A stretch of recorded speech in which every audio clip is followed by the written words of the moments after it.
Good afternoon, everyone. Welcome to the sixth session of Studio Culture. We have Wendy Theo to discuss about lessons today.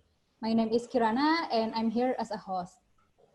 As usual, there are some rules for our safety and comfort reason that must be followed by all participants. First, you need to input your participants code in front of your name. And second, you are recommended to turn off the microphone during the presentation unless specifically directed from moderator. And third, you can submit your questions or any comments via chat box. Please feel free to use English or Bahasa Indonesia, whichever one you're most comfortable with. And before we start today, there is a prologue from Rich Sharif first. Rich, are you there? Oh, yes, I'm here, Kirana. Yeah. Yes, okay, Kirana, thank you for opening the sessions. Thank you for my sister Wendy in willingness to contribute to our library, which we need view outside our architectural scene in Indonesia. We share the same sun and moon, so let's hear what Wendy's talk about the architect's license. She has an experience on how does it take to get architect license in UK. And some of us might compare that experience to other countries, especially Indonesia. The value, the norms, and the context are quite different. For me, it's been like more than like a 30 to 40 seminars by online that we have done in Omah Library. And I've been a moderator non-stop every week since a few months ago. So I think the first of all, I want to position myself right now is for as a participant, so I can be contributing in the session of discussion to get a discussion more creative and critical. The second one, I think, is one of the recommendations in the Omah Library to spreading the thoughts in the librarian, the confidence to be like a moderator and later to be the lecturer as well in the session in the Omah Library. I've known Wendy for one discussion by email while she was in Foster and Partners. We talked quite much about architecture pedagogy to form more critical practice on helping students to grow and tap into the ecosystem.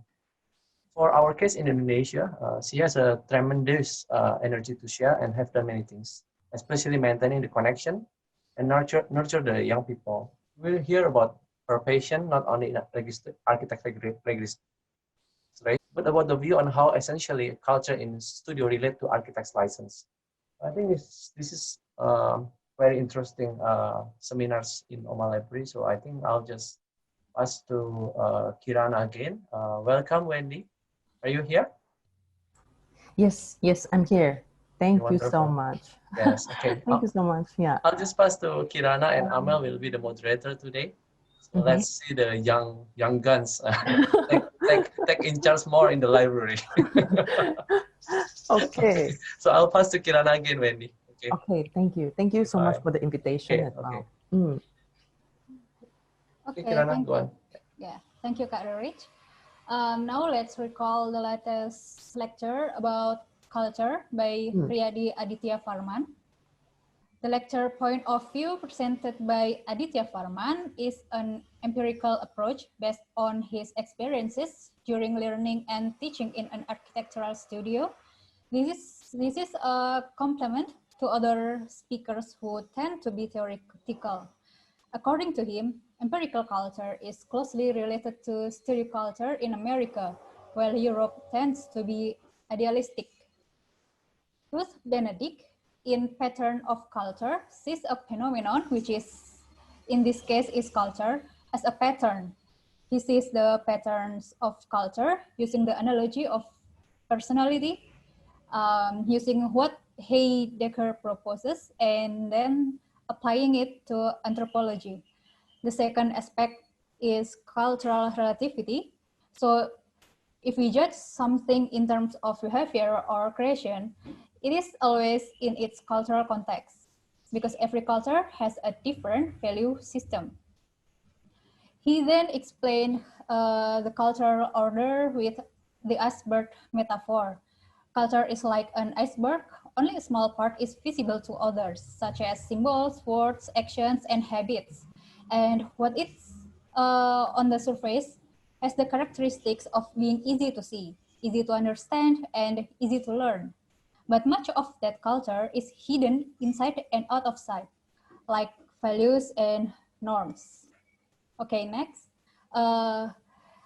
Then Riyadi Aditya Varman describes the culture values in America. He discusses the comic Lucky Luke, which is very popular, and based on that comic, the values that are upheld in American culture are individuality, autonomy, and independence. In addition, competition and speed are emphasized. There are cultural differences between the West and the East. Basically, the communication patterns in the two cultures are very different. Using the pattern of speaking Indonesian in America will make them confused because it is circling. And vice versa. Using the pattern of English in Indonesia will seem confrontational. Reddy revealed that he needed to contextualize the culture as Indonesians living in America. If it is clearly distinguished, as you can see on the left side, the symbol of Janus face has an inversely proportional meaning of quality. It describes a way of thinking or a value system in America, a very clear division, yes or no, with no intermediaries. Meanwhile, Asia is more flexible and mingled. In this case, there are positives and negative effects from each point of view. Next, then came a shift in cultural values. Earlier in the modern era, there was a single idea in truth and knowledge.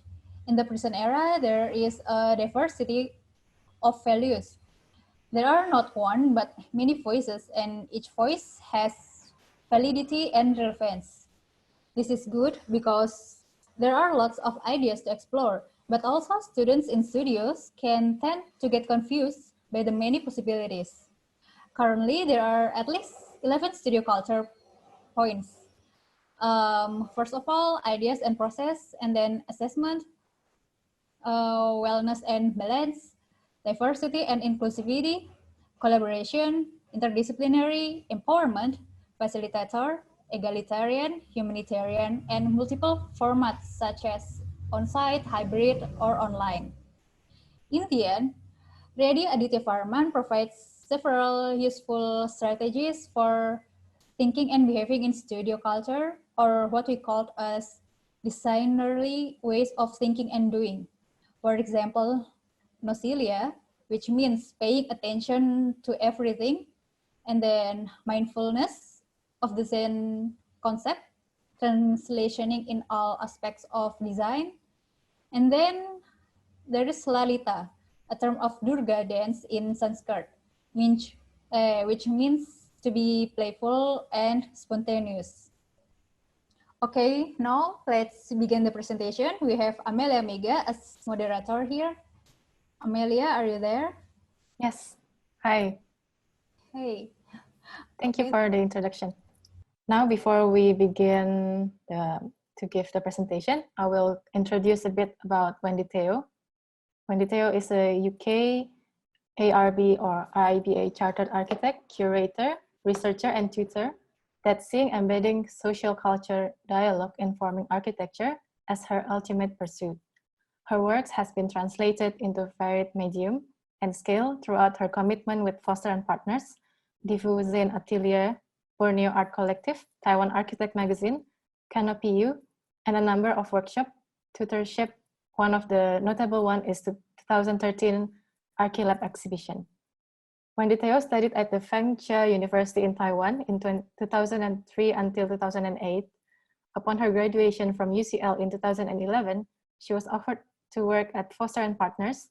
This is also where she was exposed to projects in varied scale and types. In 2016, Wendy Theo founded Borneo Art Collective to document tangible and intangible cultural heritage of Borneo. The same year, she founded her own practice based in Borneo and operating in cross-disciplinary scale. She has given a little bit of synopsis about the class today. For a long time, architects registration is being regarded as a key professional milestone for most architecture students, fresh graduates, and practitioners. Encountering with globalization, BIM, global challenges, and technological advancement, the scope and understanding of architectural practice diversified in recent decades. So is the career path of architectural practitioner. Even though the process or outcome as a result of diversification of architectural practice are being captured as key subjects of the construction industry, the development is yet to be reflected in the suggested education or career path by most professional regulating bodies around Southeast Asia. In the first part of this upcoming lecture, Wendy will share her journey in the field of professional registration, her part 1 bachelor degree in Taiwan, part 2 master degree in UK, and then part 3 practice and registration in the UK. In the second part of this lecture, Wendy will then share her recent conversation reflecting upon the transition with her architectural practitioners around Southeast Asia.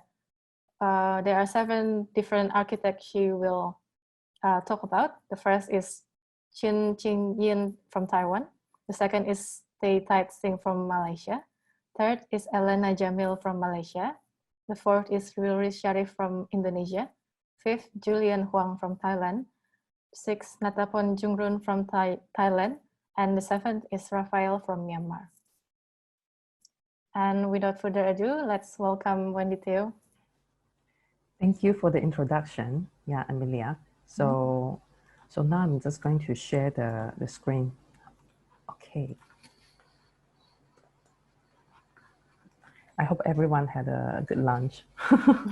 So now I'm just going to share full screen. Yeah. So, yep. So thank you so much for the invitation. I've been to Omah Library, always been impressed by the energy and also the discussion, the depth of discussion over there. So really like privileged to be invited to do this talk about license. This seemingly, I hope I can contribute some meaningful conversation, or contribute to some meaningful like points that you can take away from this talk. Yeah, so when it's come to the license, it seems like a topic that like some people might find it like really boring because it's like it's all has to do with the paperwork, but it's actually affected a lot of people, like in terms of like your career planning and of course your life planning as well, especially on where you are based in and also the kind of accreditation system that is relevant of your professional journey and what kind of school that you are enrolling into and which practice should you be working at and what kind of professional experience should you be striving for. So, and once you get the license, like what kind of implication it has toward your professional journey. So I think these are the things that like most of us has been thinking about, like either as a student, as a practitioner, or even as an educator. Like so I'm sure like some of you like come from different background. So I think today I was thinking like how to make it more relevant to most of you. So I structured the talk into 2 bits. So the first bit is about my personal professional accreditation experience. It will be predominantly UK based, but I'm sure that like with those experiences, something that is equivalent to what the Southeast Asian model can compare with. And then the second part is the experience generously shared by other practitioners around Southeast Asia. So then we get to have a more holistic understanding, because I think attending last few talks that I was doing lecture at, I do find that there is a lot of conversation about the economic crisis and also what it does toward the current construction industry, especially those construction industry has been kind of like developer centric. So if the development market doesn't work anymore, what does it mean like toward the architecture career? Like, because most of the time when you look at how we structure the entire productivity model of the construction industry and also the education, has been quite a lot taken by the developer, like I think the developer narrative, like kind of like being the center of this. So if this doesn't work anymore, what does it mean like for architect, and also what kind of like career path you should plan ahead? Yeah. So the first part of the talk will be more relevant to the, like, let's say some of you still studying, or like some of you are striving to go for like a UK equivalent kind of like education. So the second part is more relevant for the practitioner.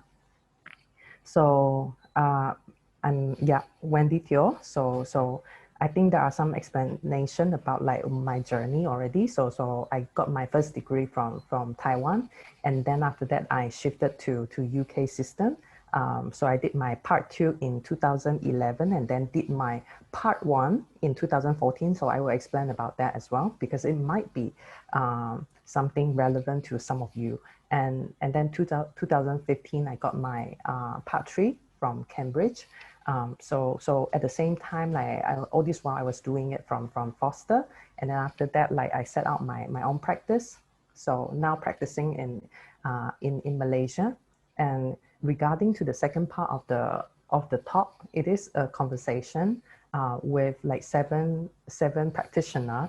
So I will give you guys a brief introduction about like what they have been doing as well, so you can get an idea about like what everyone's headspace is, and also what do they think about the license in their respective region.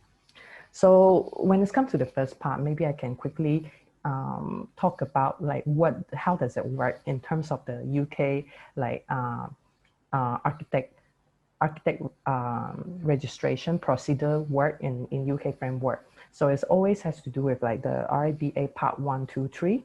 So the first one is like after you get the degree, then you immediately qualify into part 1. But bear in mind that I got my part 1 from Taiwan. How do I convert it? So what I did was an alternative pathway, which is like doing an external examination, and then send in the portfolio that like when they look at all the things that I have done and whether that match their criteria toward what they expected of like part 1, then they qualify me as the part 1. But that was done after I did my part 2. So I did my part 2 in UCL in Bartlett. So with my part 2, like that was a 2 years master program. And then in fact, part 1 and part 2 share a similar criteria, general criteria, which I will describe through. And then the part 3 is more like you have to do it in the practice. So normally people spend like a few years doing so. So because you need to kind of get the equivalent experience, and also you need to have like work through the construction phase, from the appraisal to the concept design to schematic design to construction to the point that like you kind of ascertaining whether it works when it is in use. So not so many people manage to go through it. So there's also a myth, like a lot of people were saying that if you happen to be working on a smaller project, it's easier to get qualified because then you're exposed to all the issue and also walk through the stages very quickly. So if you happen to work on some big project, then like it will take some time to kind of go through all the stages. So those are the things I will discuss as well. So just now we spoke about like the part 1 and part 2 actually share similar criteria. And so those are the criteria. It seems so wordy and demanding, but in fact, it can be skimmed down into like 11 like criteria, and it still look very wordy, but in fact it's 4 major criteria that you need to look into. So the first part is the design and aesthetic and theory understanding. So you need to demonstrate you have those understanding. And then the second part is the relationship between the building and the site, and also the building and the user. So how do you establish that? The third part is like, okay, the project development, whether you already have a full grasp of understanding, like how does it work, and also the professionalism to deal with the issue with professionalism, like your structure, and also the way that you deal with the infrastructure of the building. And then the fourth part is something that I thought, like when I looked through a lot of educational model in different regions, I think this is quite special of like the UK system, which is like they they kind of impose students to look at the project management and also the cost control, procurement understanding, and also the planning legislation during the education. So I think this is also the bits that like is give the student a full scope of understanding about how the reality works. So basically these 4 major criteria is something that like a lot of students need to go through. And when it's come back to my portfolio, it's more like, okay, so because we have to kind of fulfill all the criteria. So if you look at all this GC1, 2, it's actually demonstrating like what are the criteria that is matching. So it could be, has something to do with like the aesthetic or the analysis or the structural proposition or the translation of the idea into the cladding. I extracted some drawings. So the detail of it could be like, how do you adapt certain principle of the structure and then evolve it into like details and texture and certain aesthetic and the like whether it works. So you need to construct a model to kind of test it. Yeah, and certainly like how do you analytically look at like some of the precedents done, let's say for this one is Thomas Heatherwick, like what he did for a staircase of a retail. So when we encounter certain issue in the building, like the right bit is actually like my proposition, like about certain parts of the building. So to look at the structural issue, and then how could I do certain iteration of it and translate it like with the ideas from some precedents, and then evolve that based on certain understanding of how the structural works. So then like through those iteration and translation, how you can show a synthesize like knowledge and information into and come to a proposition. So certainly with tempering the building is share a similar like process.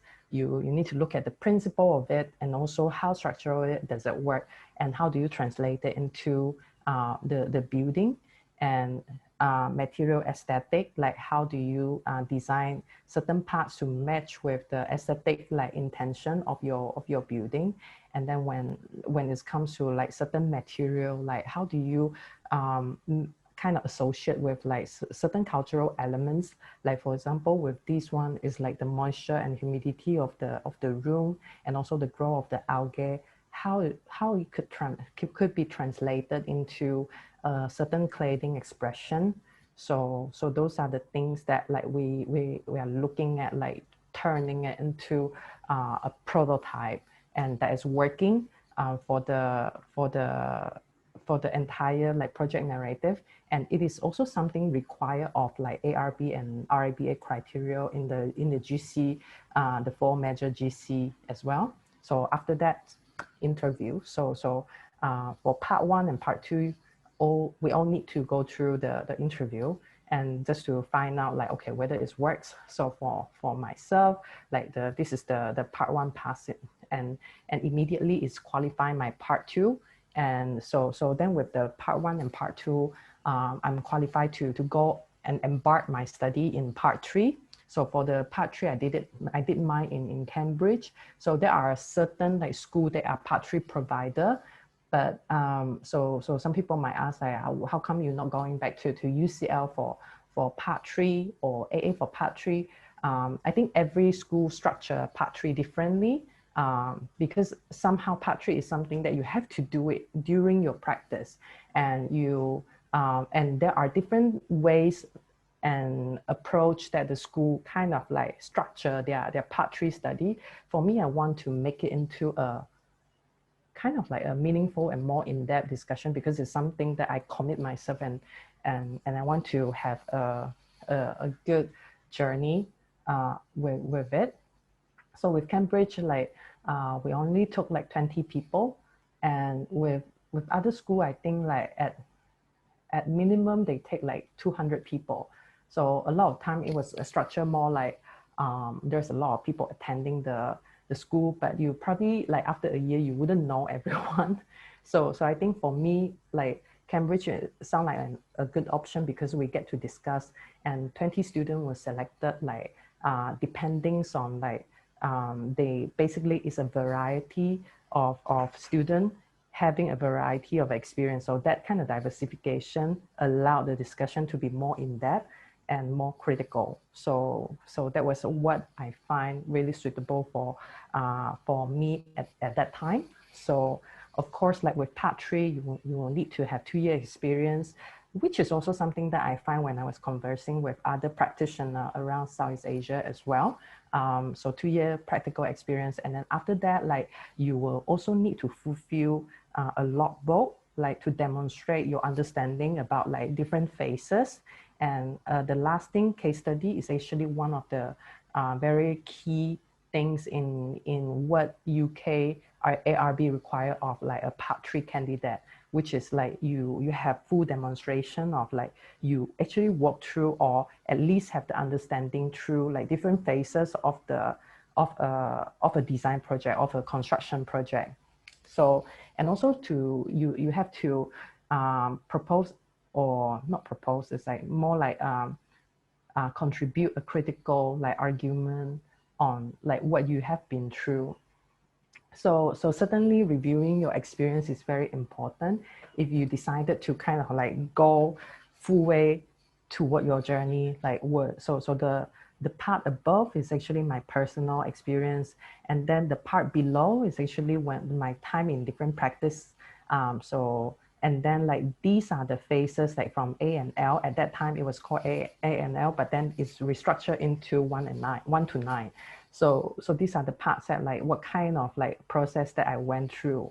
Yeah. So, and then to ascertain whether you already have like equivalent experience to embark yourself on the part 3. So the RIBA, like if you want to embark on the this kind of part 3 experience, like or the qualified to do the exam, you will need to at least have 8 sheets. So each sheet is actually constitute like 3 months of experience.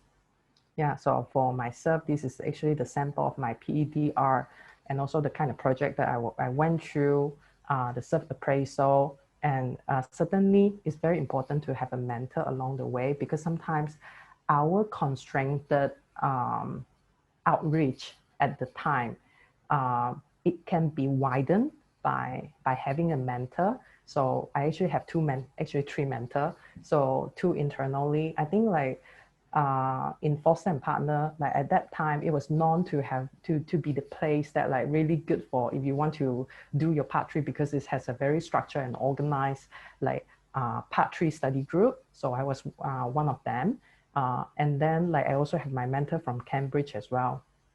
So with PDR, there's always you can showcase your the kind of phases, the kind of work that you went through. Like this is the kind of project that I was doing at that point. Actually, it was 2 projects. So to showcase like what kind of project we do and what kind of like situation that we're dealing with. Yeah. So for the case study, which is the part that I was speaking about, like how important it is, like when it's come to your part 3 like phases. It could be like some people structure their case study just to demonstrate, okay, I actually worked through like 0 to 7, you know, that kind of phases. So I'm qualified, like, so qualify me, like that kind of approach. But I think for Cambridge, what's good about it is like, you have to come up with a theme. You have to come up with an understanding or a certain critical issue that you want to discuss in the construction field. So for me, it was about like how could I secure the quality when I'm not doing the local project. You know, like when I say the local project, it's like when I'm doing some international project, which is something that like if you look at a lot of big practice, a lot of big practice been involving in a lot of international work. So how do they secure quality when they are not even the local architect of the region that they were practicing? So that was my proposition for my case study. So because at that point I was also working on a lot of big projects like in different area, and also like the project in London. And I do find that like, wow, if you look at this map, right, the orange part is actually the project that we only do 50% service and 100% is in red color. And then the 80%, they were using a contract type called FIDIC contract. So it was only available in Middle Eastern country and Spain. Yeah. And then, of course, there are some ambiguous one, like which is like Switzerland, because that is also where the practice is kind of like active at. So what does that mean when it comes to this kind of 50% to 100%? 100% is like when you are architect, you are kind of like fully practicing, giving a full service and as an architect from the beginning, from the appraisal to the project in construction in use. But most of the time when you look at the international architect, they practice everywhere and then they will always need to kind of partner with the local architect. So because of also the protectionism, like that happened to different regions, which we do find that in Southeast Asia, there are too as well, this kind of policy in place. So what do the international architect will do is like partner with the local architect and then passing over the job, like kind of halfway, like after the schematic design or after the tender. So it depends on whether what kind of contract route that you comes down with. So I was comparing with the UK project and also a Chinese project that I was working on, and how do we secure the quality will be like quite important. Like example like this, how do we secure the quality? Like a lot of time we find issue like this happen. So this one, the one on the left is like, okay, this is the design intent came out with by the architect. And then the shop drawings, because you already passed over. So this is a 50% service. So which happened in a lot of like architectural, international architect firm. So you pass over to the local contractor and then they come out with the shop drawings. And then because you not happen to be on the site, so then like nobody is kind of like, hey, stop doing so. So then they will end up building the entire thing based on the contractor rather than as an architect. So what do you do? So you end up like, your reputation probably, I mean, this is actually one of the issue that we had on site. So can you imagine, like with a lot of times, like it's like if you can ask them to rectify it, but if client doesn't want to rectify it, they find it okay, then basically, you have to, your responsibility as an architect is also to secure the best interest of the client. So what do? You just go on with it. Yeah, so we do find that like in let's say there are certain way of like securing the quality when you are not appointed to do the 100% full scope service. So my finding was actually like through the like the BIM coordinator, we have the technological advancement allow us to do so. But I think like over here, there is also a conversation, BIM coordinator, not necessary to be the architect. So I think that is a bit dangerous because it means that you are not the one that like looking at the controlling the model. The whole idea of BIM is like everyone sharing the model. So if you happen to have a project, 100 people working on that, anyone make any changes, it will reflect on the final absolute ultimate model. But then but the problem is if you're not the one controlling it, so then basically any changes happen to the model, you wouldn't be informed by it. So I think like if architect want to really evolve his role in the, let's say in the, I'm more talking about the public project or the big project, like it really has to embark itself on the BIM coordinator. Otherwise, it will easily lose its job to other people like who happen to also be exposed to the construction industry or the engineer or the contractor. Yeah, so this is the part that like the first method that we kind of control the quality through the BIM coordination. So basically during each phases, like when the phase 3 translating to phase 4 or phase 5, we won't lose the model and we will still keep on developing it rather than the drop of the quality or the drop of the expectation. So the second thing is like through the specification. So there are projects that we wouldn't be able to draw in full design intention that like we wish to deliver. So what do you do with that kind of project? So you issue a specification along with it, and then specify certain things in writing, in written format, in a prescripted manner. Yeah, so prescriptive manner, not descriptive, is a prescriptive manner, like saying that, okay, there are certain things that you wish to be in certain size, certain quality. So like for example, this is the drawings that we issue, and then we didn't have time to kind of draw it in a full scope. So, but then in the specification, we illustrate the kind of, and prescribe the things that we wish to include in the structure. So then the contractor has to follow, because specification documents is part of the contractual document. So they have to deliver in a way. So this is also one of the way that we secure the quality.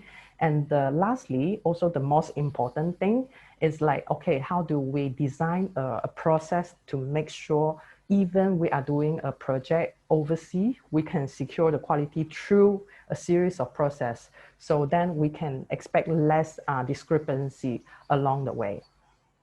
So apart from, normally like people will just like take the drawings and then go on and build it, or even like build a prototype and then build it.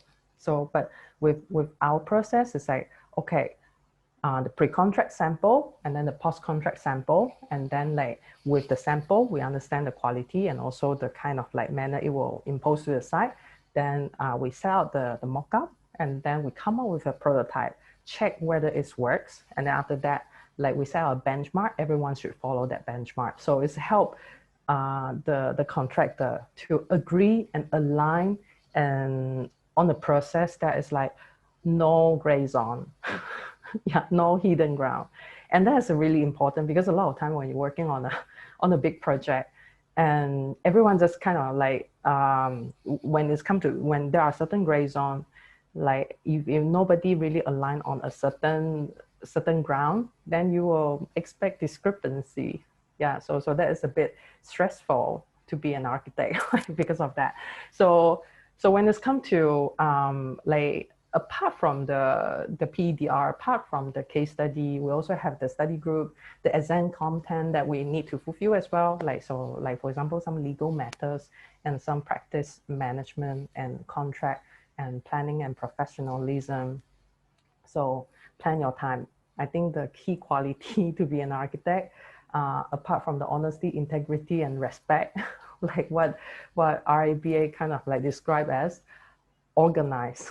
Be organized is very important. Like organize your time, and also make sure you set out a habit that will enable you to do your study, and also to set out a study group and resources. I'm actually quite happy that like we set out this Dropbox, because it's supposed we were just doing it like in a small group. When we first started, it was only 4 people. So I mentioned I had a study group. Actually, I have a few study groups. So then it's like after I passed the exam, so we decided to share across. Yeah. So and after sharing it across, we thought that like, okay, you know what, we make sure everyone can also contribute toward the Dropbox.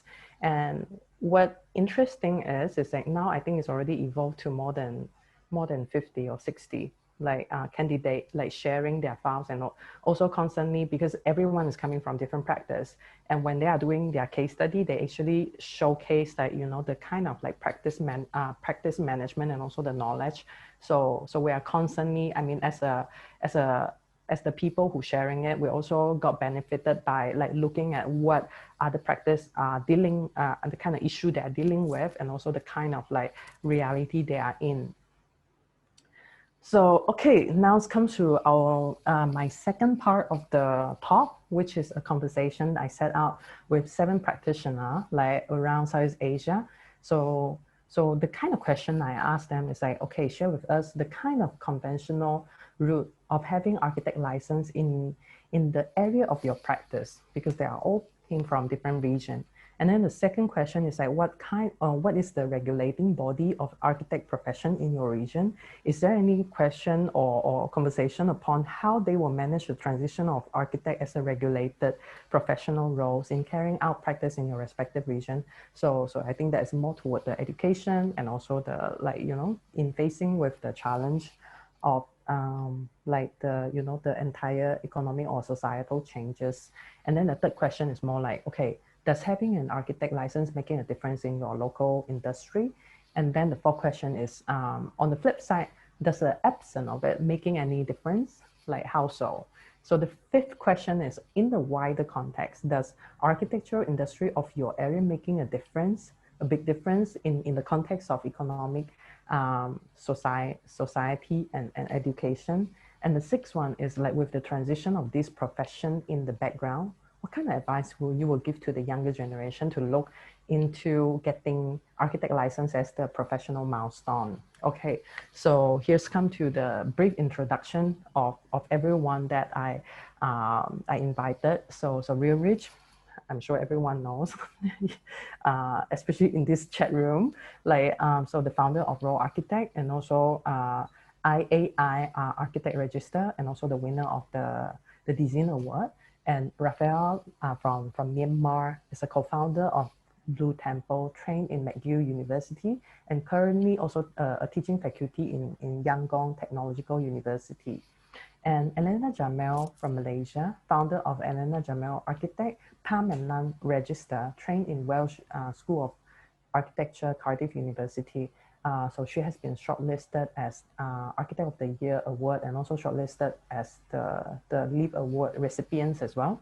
And Theta Singh, Malaysia, co-founder of Tetawi Atelier. So he was also trained in Welsh School of Architecture. So Qian Zhiying from Taiwan is the founder of Ultramarine Design Office, trained in Bartlett, UCL, and he's actually the winner of the Far East Architecture Awards. So Julian, the founder of With Artisan Society, trained in UCL Bartlett. And Latapon from Thailand is a founder of June Architect, trained in AA.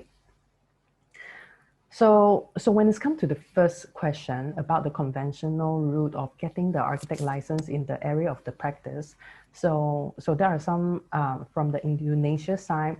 What I learned is like, actually you need to go through like 4 years as an architect assistant and 3 build project to be the junior architect. And then when it's come to your second phase, like the intermediate architect, you need 6 years of the practical practice, or 2 years of professional 2 years of practice plus the professional degree, and 5 build project. And when it's come to the advanced architect, it's like 12 years of experience or 10 years of experience with the professional degree and the 10 build project. So I think that structure is very similar to the Thai context. The Thai context is like Parki Samun and Wood Tea. So it's like the associate level, which you are okay to build like a building below 1,000 square meter, and also the exam can be taken after the university. And the Samun is more like the professional level, like you can only build like some small civic building, so the exam can be taken after 2 years of practice. And Wood Tea is more like the charter level, which is your advanced architect, and it's also very similar to the Myanmar. So I do find that Indonesia, Myanmar, and Thailand seems to share very similar journey.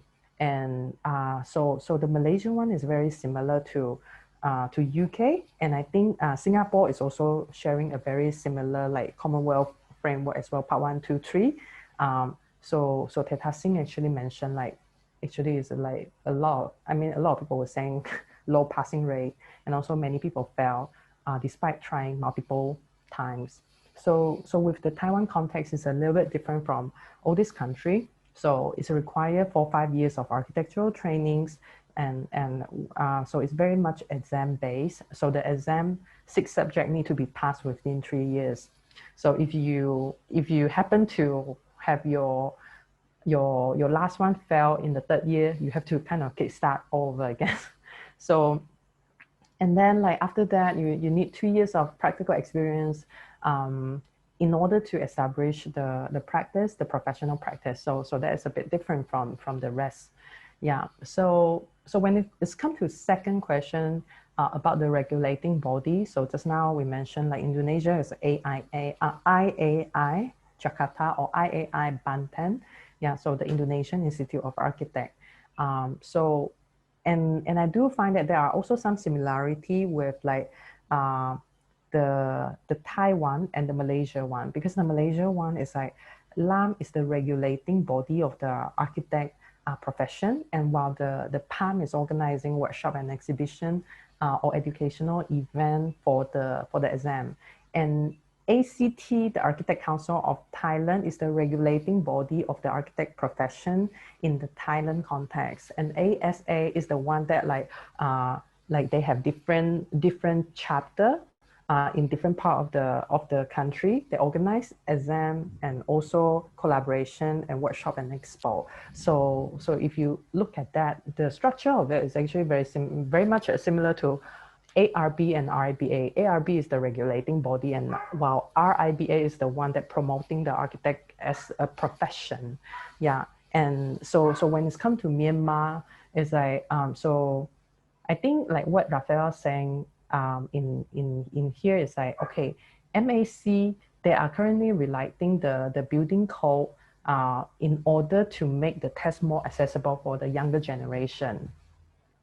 So for Jian from Taiwan, so he was saying that because it's very much exam based, so the Ministry of Interior Construction and Planning Agency is the one that regulating everything. So there are some regional chapter as well, but you can only join after the qualification. So he also mentioned that because of this, in fact, this regional chapter, they're supposed to participate in the wider discourse to help developing the industry.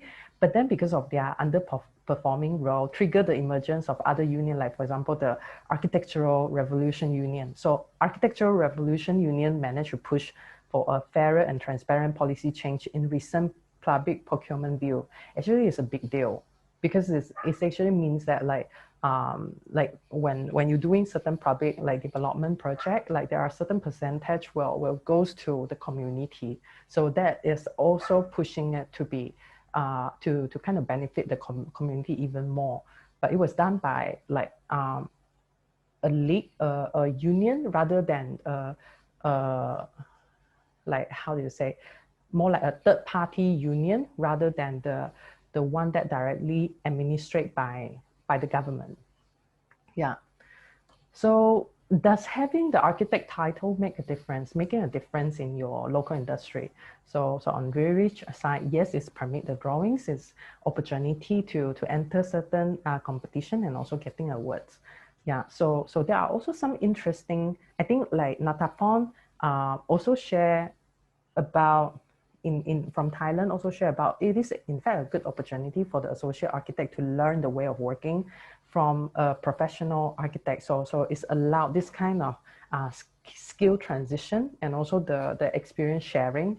Yeah, so on the Malaysian side, it's more like, okay, it's maintain certain standard of the building in terms of the health and safety in the country. And from a service point of view, it's a permit to give a full architectural service. Yeah.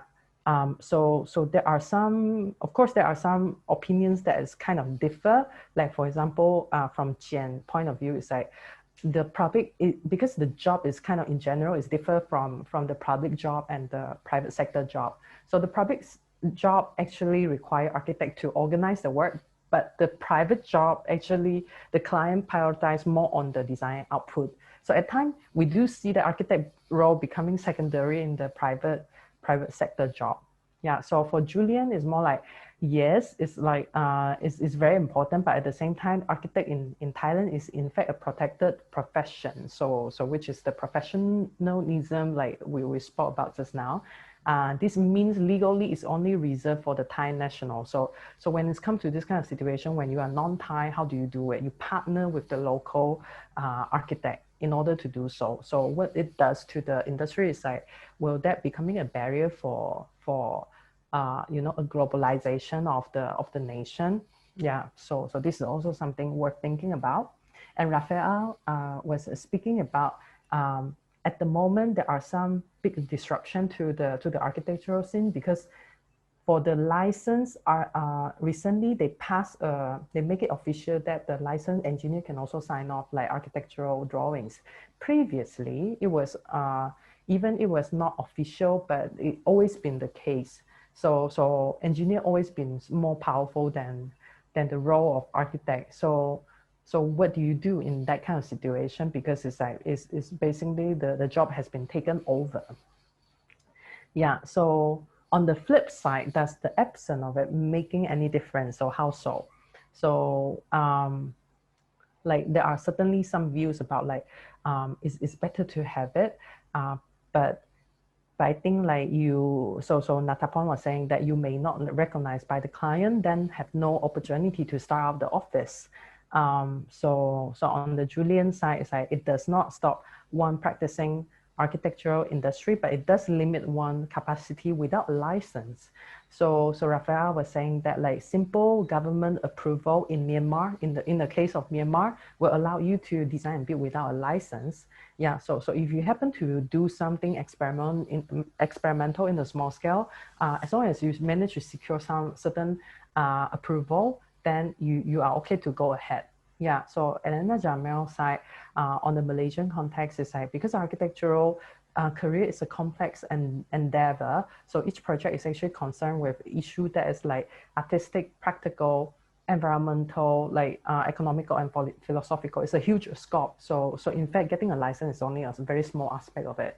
So on the Teta Singh side, I think it's very interesting because their office is not really licensed architect, but he mentioned something quite interesting to think about. Like there are clients actually prefer to engage us, Teta Wui, based on the design ability and the architectural direction.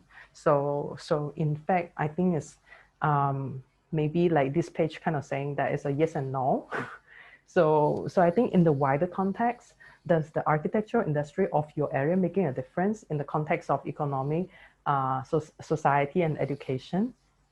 So I think on the Thailand side, Natapon was saying that architect is still necessary because the country is still developing. The standard of living need to be improved, both domestically and also the globally. Yeah, so on the Teta Singh side, yes, it's really making a huge impact toward the economy in a conventional and capital-driven manner. Yeah, so on the Elena side was more like, okay, unless you get the informed client with the clear vision. Yeah, so recently she also thought that like it would be good to like for the architect to be the initiator, the enabler, or even the developer to kind of like making changes toward the context, the entire societal context. Yeah, so Rafaela was, I think his point of view from Myanmar, it's also very interesting because architecture is rather new in Myanmar. A lot of people doesn't know what is it. So a lot of time you can't really explain to client why do they need architect. And it's also more likely that you wouldn't be able to secure any job.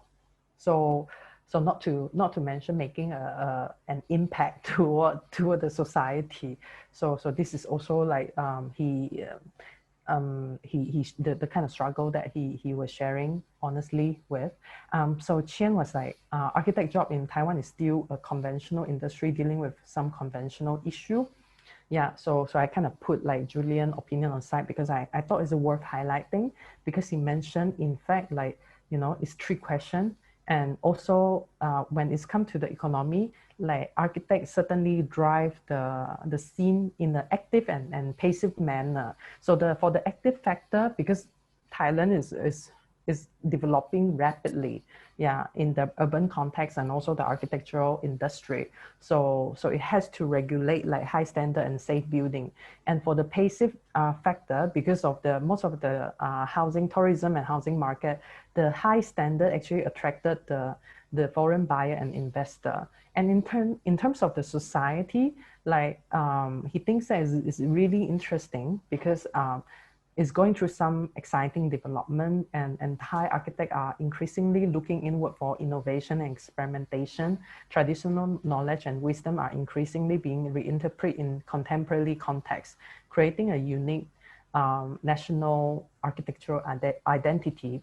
And in terms of the education, the architectural course itself need to be more relevant. So he himself teaching in Chiang Mai University, so we also had some collaboration. And he was saying that like architectural conversation are not only limited to building, but a multidisciplinary discussion that includes sustainability, health, well-being, economy, as well as the art and science. So when it's come to the last question, when it's come to the transition of the profession in background, what kind of advice do you give to the younger generation, like looking at getting architect license as the professional milestone?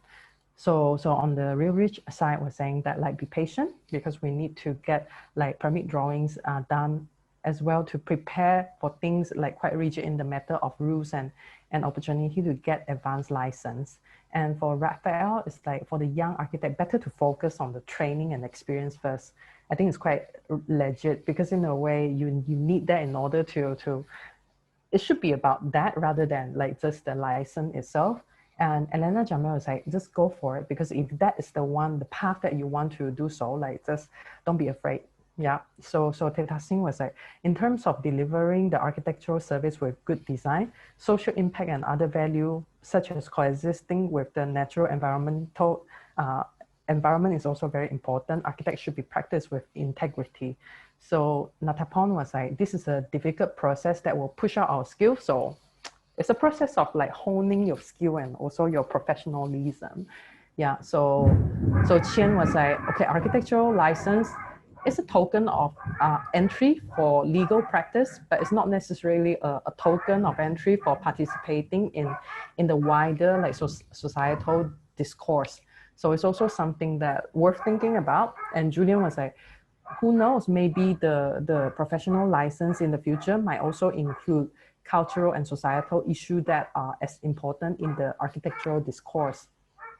So I think like, you know, to kind of wrap out, like, I think it's something worth thinking about, like, you know, because I think it's kind of concluded from some of the points of the contribution from some of the people that I talked to, like what defined as a token of entry, architectural practitioner role in the participating in wider discourse. Here we are not just talking about like practicing in a big manner, in a large, vast scale. We are talking about like how do you involve in a wider issue. So I think the second thing to think about is like, imagine a best practice of the professional regulating body, because I think through a conversation with like 7 conversations with like 7 different parties, like based in different regions, we do find that like could we really imagine a bigger like best practice or a professional regulating body that really help to develop like architectural industry or constructional industry in a wider context? So I think that is also something that while we are looking at a lot of changes right now, and everyone kind of like most of the people that I know, like during this time around, because of COVID-19, because of the situation, there's a lot of anxiety toward the profession, and also what can we really offer, yeah, as a profession. So those are the things that like very valid to think about, yeah, if this kind of situation persists. So the third question is architect arena only limited to building, or perhaps a multidisciplinary conversation? So this touch on the things that Teta Singh and also Julian was talking about, like, so what does it mean then, like when it's come to the license, and how could we incorporate all these like things that, all this quality that require of an architect to have that token of entry in the toward a wider context into the license criteria. Yeah, so the fourth thing is like things that we yet to discuss about, like I think it's also would be meaningful to kind of share it to everyone as well. Like, can we imagine a Southeast Asian architect lead future, like in terms of the collaboration and also the elimination of the professional barrier in practicing in different countries, such as the European Union model? Like basically once you qualify in one area, and then you will be able to kind of practice in different regions. And do we want that? How do we want that? Yeah, so I think it's something to kind of like throw back to you guys. I hope it's a meaningful time for you. And also you managed to kind of construct your list of takeaway. Yeah. So here's my, this is the conclusion of my talk. Okay, Wendy, thank you for your presentation. Thank you. For others who is joining the webinar, if you have any question, please share in the chat box and I will direct the question to Wendy. While waiting for any questions, I was wondering about, you talked about some examples of the questions you asked to the Southeast Asian architects. I was also wondering, what about in the UK? Does all this also is similar when you're practicing in the UK as well? Yes. And when you talk about the elimination of the professional barriers and like the Southeast Asian, I think like when I was in UK, I already found out that in fact in Southeast Asia, like we do have a concept of like ASEAN architect, which like also kind of like move toward the manner of how European approach, European Commission approach like structuring, because in 1992, they passed a bill like to eliminate the professional barriers. So basically, if you qualify as not necessarily just applicable to architect, but also to accountant or lawyer, if you happen to be the lawyer in, let's say in Italy, you can actually go to UK and work and practicing as a lawyer as well, or as an accountant or as an architect. So these are the things that like will enable like the moving without any barriers. So it's kind of like you start seeing that region as one entity rather than like separate entity. So of course, like there are a lot of hiccup as well, because of like different country kind of hold different standard towards certain things, and also because of the situation that they were dealing with. So they have to kind of structure it toward to adapt to the scene. Like for example, what Raphael was sharing about Myanmar. In Myanmar, actually the scene is just started off. So with Myanmar context, it's like a lot of people doesn't really know what architect is doing. So is their education is kind of structured in a way in order to be able to practice widely in the community. So people start to have the awareness. So it's a different case in Thailand or in Malaysia. So if the idea of that happened, like, so what should we work toward, you know, like, and also how could we work toward a bigger, I mean, like an entity that will benefit like people to kind of share the common ground and also the common idea. Yeah, so the short answer is like, yes, UK at this point it is like this. But after Brexit, I think like probably things will change. But still, like I think like most of the people, at least most of the people or most of the architects that I spoke to, they still want to kind of like practicing in such manner, because that you are definitely bigger when you are bigger. Yeah, I see. But what about like when you talk about international professional opportunities, yes. You also think about what about the local practices that's happening. Like for example, you talk in Myanmar, people are just starting to get customized with architects. Exactly. I think it's a bit similar with what's happening in some parts in Indonesia as well. And so, I mean, the profession regulating body will regulate, like for example, materials you're using, how you're building, like health and fire safety, for example. Will there be any like confrontations between what's usually been done as with local way of building and also this profession that's trying to regulate them? I think certainly like when it's come to this kind of like elimination of like professional barrier, I think I'm just like kind of throwing the ideas here just for everyone to kind of brainstorm upon. Of course, like when it's first started in EU, I think it's triggered a lot of fear as well, as much as it's triggered a lot of excitement. And I think all those fear also came from like, yeah, because we're a different region, we share different culture, like how could that, you know, how could we really share the similar, but but you are basically inheriting a wider pool of case study, or a wider pool of like the knowledge for you to kind of think upon a principle that is kind of adaptable. I'm not saying that like everything will be universal or trying to universalize all the context that you are dealing with, but when you are inheriting a wider pool of case study, it's actually enabling you to kind of come up with a different strategy for the context. And at the moment, like a lot of at least like some of the professional like regulating body, if I don't know about like Indonesia, but some of the contexts like in Malaysia, like there are conversation about like, oh yeah, it's like when the regulating body subscribe to certain like political value rather than the professional one, like what does it mean like toward the entire development of the architectural industry? So is it like holding us back from moving into to participating in a wider discussion, or it is like so if we fixated toward the interior issue, then like will we be able to be bigger or be better or be higher? Like so those are the things that like need to be point upon and also need to kind of like be spoke about.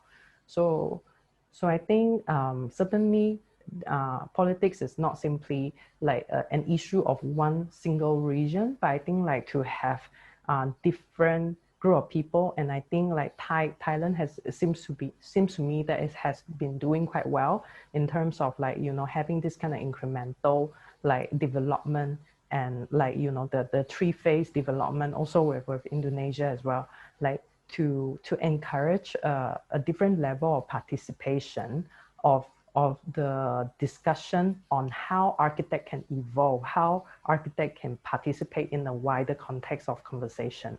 So I think that to me is more meaningful than like, you know, looking at how to kind of like maintain a club.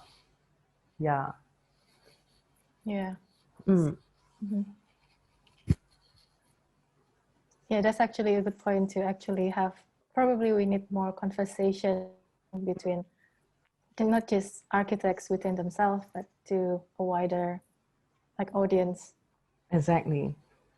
Otherwise, we are not informed by the real challenge, because I think a lot of profession actually disappear because of the ignorance of like what is going on in the background, like how the entire ecosystem of the postage service kind of changed like within 10 years time.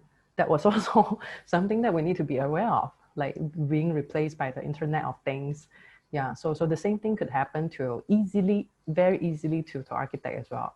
Because let's say if we are not even like talking about BIM coordinator now, like that was the topic of like discussion. It's actually a heated discussion, like maybe 8 years back or 10 years back in UK. So I think like there are certain things that like if we are not really getting ourselves ready for that, what could be our future? Like if we still want to build big, if we still want to kind of like developing the city, the urban strategy. So a lot of things to kind of think about. Yeah, but like bring it back to the topic, like how does it imply toward our license? Yeah, I'm sure like there are different implications that like we all can think about. Yeah. I was also interested in how when you were talking about the difference between when you were planning like the detail drawings, and then when it was then the contractor then redraw the detail, and then it was built just like that. And then but that happened a lot though. I have to say that happened so frequently. Like so yeah, like because it's like when you enter a certain like maybe a region that you're not familiar with, like certainly they already have their certain you know, the certain way of working they subscribe to for a long time, and so which is what they call standard, right? Standardized like construction method, and so if anything kind of like different from that, they can see it as a challenge, or they can see it as something not necessarily. So So how do you secure that, like when you are the one that is fresh there and young there and new there, and they're the one that have already been practicing for 30 years. So I think it's kind of like you have to have your token of defense in order to make sure you can still secure the quality, still being able to have that confidence to start that conversation. And I think, yeah, because you work with integrity, you work with like, you want to make sure that things is kind of at least tested. So this is why like having a process of testing, like, is also to help them to know that this is a process of learning together rather than boom, I'm telling you what to do. So I think that kind of set a difference of you know, the like in terms of the constructional process and also the attitude you have toward different party. Yes, exactly. Yes. I think it does happen a lot, especially when you are still just fresh graduates, probably like the first time you are talking to a contractor, and then yeah, I think I can understand how that happens. Yeah. Yep. So I saw a new question. So a question about like what made you decide to set out my studio practice upon coming back to Malaysia, and also what were the challenges like to me, the transition from working and studying in Europe and then back in Malaysia. So I think like one thing is definitely because it's home. Yeah. So I always want, like, if you look back to my journey, a lot of time I actually spent outside Malaysia. So 15 years away from home is also triggered my curiosity about like what does it means like to practice back in my hometown. And at the same time, like I still come back like every single year, like when I was in UK or in Taiwan. So I always thought that, like, you know, at one point I do want to kind of practice, but I want to do it when I'm younger. Yeah. So the transition of working and studying in Europe and then back in Malaysia, definitely there are differences. But I think the differences, when you, in terms of the system, I would say a lot of things are actually quite similar. But I think it's the mindset. So I think it's the mindset that like that's different, and the challenges will be like, because you are new, because you are young, and because the people can see new things as a threat as well. So how do you kind of like looking at that as, you know, or even embracing it sometimes to translate it into an advantage? Yeah. I see.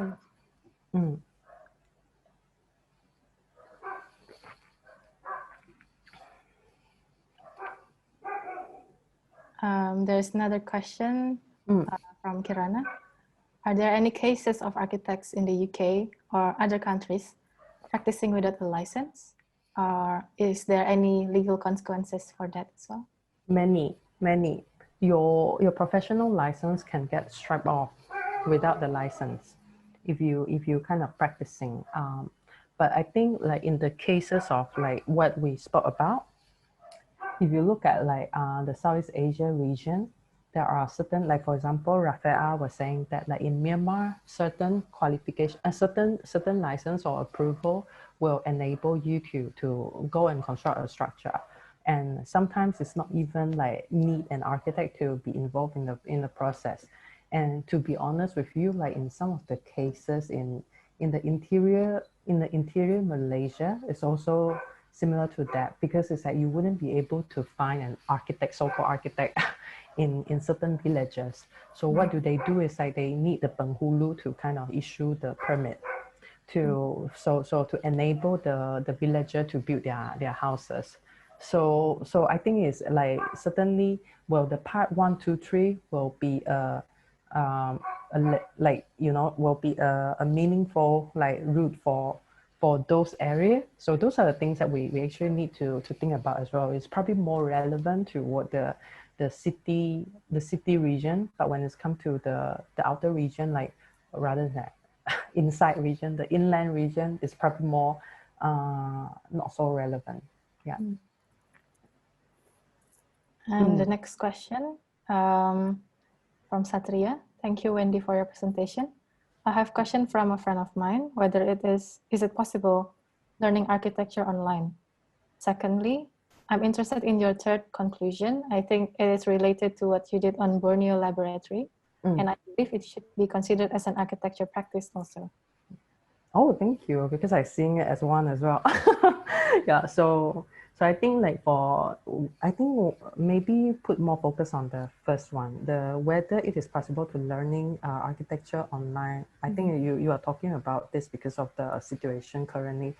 Definitely, because like currently we also have intern came from like recently just graduated, and then they will also worry about like, okay, how about next year when they want to embark on their master journey, and then if the situation still persists.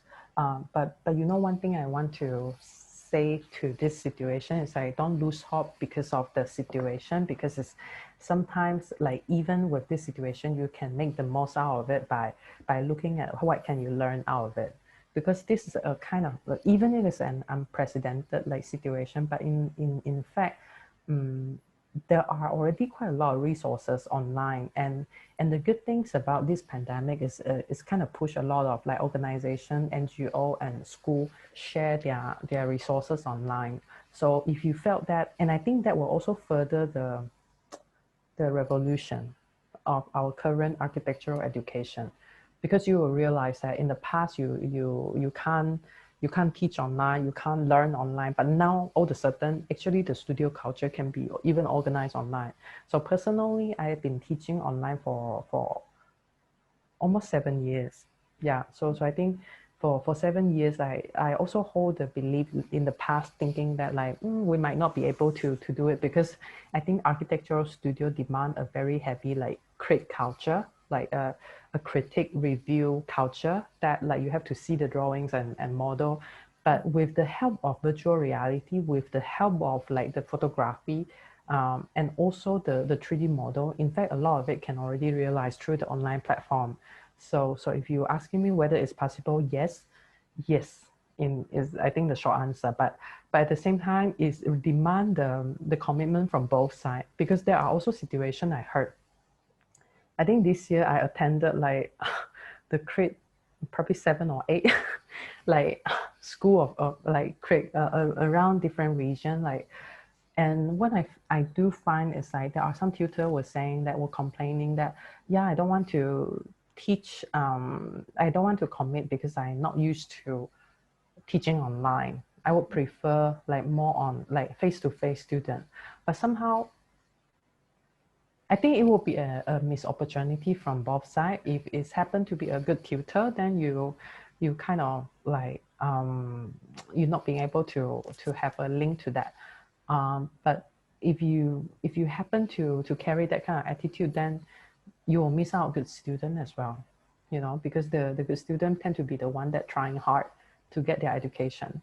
So a lot of time, like throughout my 7 years of being an educator, what I find is like sometimes because of it is online, because of it is like it's demand both commitment toward the time, toward the effort.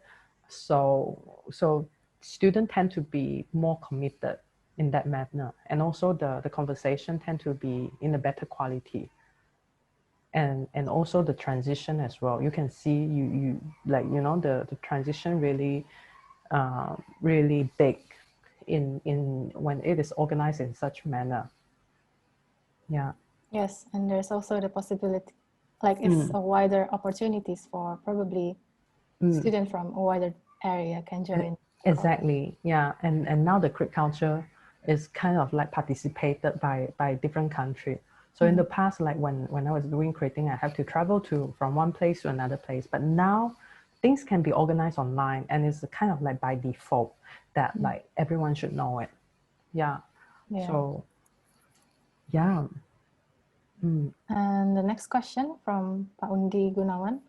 Thank you, Wendy, for the presentation. So much of food for thoughts.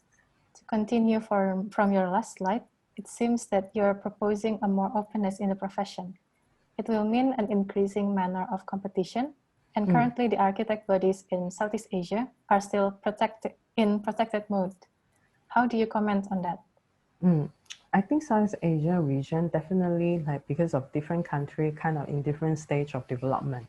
So there is definitely a lot of like fear and also protectionism within the country. But at the same time, I think one thing to think about is like, because it's not going to be, I mean, things will evolve, and also the country will be developed at one point. And I think it's wiser to start like outlining like what is the kind of future that we want to have like in the Southeast Asia, rather than just thinking about the respective country, like what kind of development we want to have like toward because it's only invite more in, how do you say, like the kind of politics, inward politics, rather than like open out the open discussion. Because I think when the discussion is open, like this one, I'm doing it from Borneo, from Malaysia, and you guys are, most of you are actually from different region. And I think it's actually tend to, I hope you have meaningful takeaway, but it's actually open out like different discussion. So if that kind of discussion can be more positive, can be more productive, I'm sure that this is going to help us more than it's harm us. So of course, there's a lot of people are worried about like my job being taken away, but I think that is, you can't stop people from development. And what you can do like in this world is to be better, to be more anyway. Yeah. Yeah, I see. Okay, we will move on to the next question from Margareta Pranoto. Hi, Wendy. I saw you registered in the UK, but practicing in Malaysia. Yes. Next of the option of working with local architect, is it possible to transfer legal license across countries, or do you have to do another series of requirements to get license from another country? Okay, so because I'm kind of like for the formal working, like have an option of like working with the local architect, but when it's come to like the possibility of transferring the legal license, with my UK license is a Commonwealth license, so qualified to be called like architect. But in Malaysia, there are different issues because of the PAM and LAM recognition toward the other country. Again, this is come back to the protectionism. Yeah, so we wouldn't be able to kind of like sign off the document, but we'll be able to practice as a design architect. Yeah, so when it's come to like, do you have to do another series of requirements? I would say yes, because in this situation, because of the LAM requirement, if I want to be qualified in Malaysia for the submitting architect, then I will need to go through another set of exam. Yeah, but at the same time, like if I hire someone from already qualified for the part 3, or partner with someone already qualified for the part 3, then we will be able to kind of group. Yeah. So even though I thought Malaysia and the UK have the same like system, part 1, part 2, and part 3 as well, but then you still have to do some kind of transition, more examinations. Transitions. Yes. So I think like this is also what I spoke about, like protectionism. Yeah, because then you kind of hiding, like, because there are a lot, like for example, Tetasin, they have been practicing in Malaysia, but they call themselves like design. Oops, the the design studio. Yeah. So I think like it has to do with like, I think a lot of time this is also something that like we need to kind of open up the discussion about this licensing, because like what are the fundamental principles, or what are the ultimate goal of this regulatory like body? What are they trying to achieve? Is it about like the merit culture of the architectural scene, or it is about like protecting like a club? Yeah, so those are the things that like I think the conversation need to open up even more. I see. Yep. What about in the UK? Do you see that the regulating body is a bit more open to adaptations? I definitely think so. Compared to like the... I definitely think so. Because I think like eventually you are, of course, it's inviting different standard to be compared when you open the door, when you open the window, but at the same time you're allowing different knowledge coming in because they are coming in as a system rather than as a one-off thing. And by doing so, do you think that it will be enriched or it will be shrink? So I think it's definitely format, like it will be enriched. Yeah. See.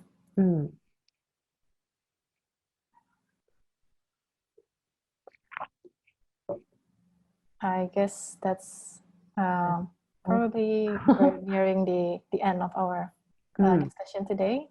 Is there anything you would like to probably give advice to the participants today, or any additional thoughts?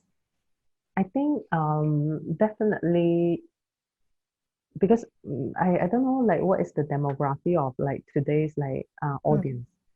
Are you guys mostly student or practitioner or people experience lockdown like at the moment? Like I think certainly with the I think it's like 50-50 probably. 50-50. A mix of students and practitioners and academicians too. Yeah, certainly. I do this talk in order to have more like meaningful like discussion and conversation toward like the license, and also to think about like how does it mean, what does it mean, like because we're doing a lot of international workshop, international collaboration, international like discussion, but how come we never really like seek for a way to make it like even more open, even more official? So those are the things that like I think I would invite the practitioner to think about. And for the student, I would say like not to limit yourself, because I think architectural career at the moment is in transition because of the situation, and I think it's nothing you can change. But I think what you can do is really to learn to really looking at like the entire bigger picture, and to see like how could you be more, how could you be like what does it mean like toward your career planning, because at the moment like there is a lot of changes. It's like not something that like I think you able to participate in, but I think certainly make this time like more meaningful, learn more, study more, and yeah, read more, play more, rest more. Yeah. Yeah. Okay. Thank you so much for the beautiful presentations and also the thoughts that you have given. Thank you. Guess I will close today's conversation. Okay. Thank you. And we'll hand it over back to our host, Kirana. Thank you. Oh, hi. Sorry. Thank you, Amelia and Wendy, Theo.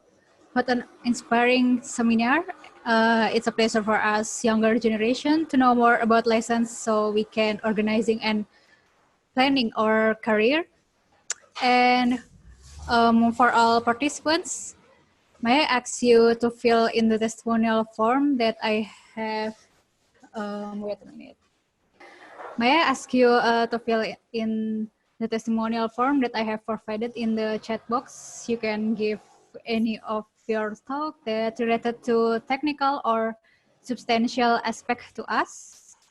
And next Friday is our last class. We're gonna discussing about Undagi with Gede Mahaputra, so don't miss it.